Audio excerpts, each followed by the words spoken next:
तो किसी ने कहा बिना कलश के प्राण प्रतिष्ठा कैसे होगी, किसी ने कहा बिना कलश के प्राण प्रतिष्ठा कैसे होगी, किसी ने कहा जब चुनाव ही प्राण हो तो सोचो कौन सी प्रतिष्ठा दांव पे लगी होगी। लोग तो कुछ कहेंगे, लोगों का काम है कहना, आप जन की बात मत सुनना, सिर्फ मन की बात करना। फिर भी खुश थे हम, फिर भी खुश थे हम।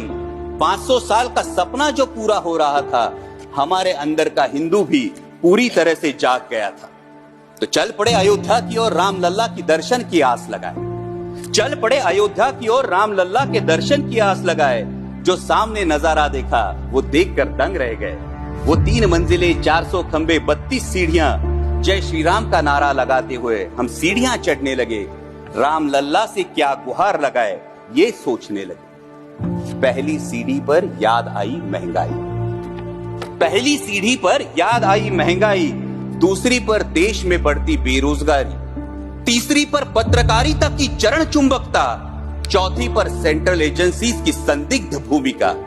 हर सीढ़ी पर कुछ न कुछ याद आ रहा था, हर सीढ़ी पर कुछ न कुछ याद आ रहा था। कहीं 15 लाख का जुमला, कहीं किसानों का आक्रोश था, कहीं महिला कुश्तीगिरों की वेदना थी, कहीं सालाना 2 करोड़ रोजगारों का वादा था, कहीं बढ़ती सांप्रदायिकता थी, तो कहीं चुनिंदा पूंजीपतियों पर मेहरबान हमारी सरकार का चेहरा था। इस वास्तविकता ने झंझोड़ने के बाद, इस वास्तविकता ने झंझोड़ना के बाद भी हम अंधभक्तों की तरह चलते गए। होश तो तब संभाला जब राम लल्ला के दर्शन हुए। हमें नतमस्तक देख राम लल्ला मुस्कुराते हुए बोले, हमें नतमस्तक देख राम लल्ला मुस्कुराते हुए बोले, मैं कल भी था, आज भी हूं, कल भी रहूंगा। जितना इस मंदिर में हूं उतना ही तुम्हारे मन में रहूंगा।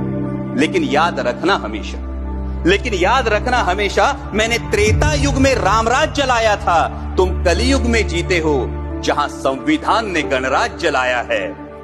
धर्म समाज का किनारा जरूर है, धर्म समाज का किनारा जरूर है, लेकिन देश एक बहती धारा है। किनारे को धारा के बीच में लाया तो प्रवाह अड़ जाता है, प्रगति के पथ से हट जाता है। इसलिए धर्म का ठेकेदार नहीं, पहरेदार बनना चाहिए। इसलिए धर्म का ठेकेदार नहीं, पहरेदार बनना चाहिए। तुम रहो न रहो, वो रहे न रहे, ये देश रहना चाहिए, देश का संविधान रहना चाहिए, देश का लोकतंत्र रहना चाहिए, ये देश रहना चाहिए। जय हिंद, धन्यवाद।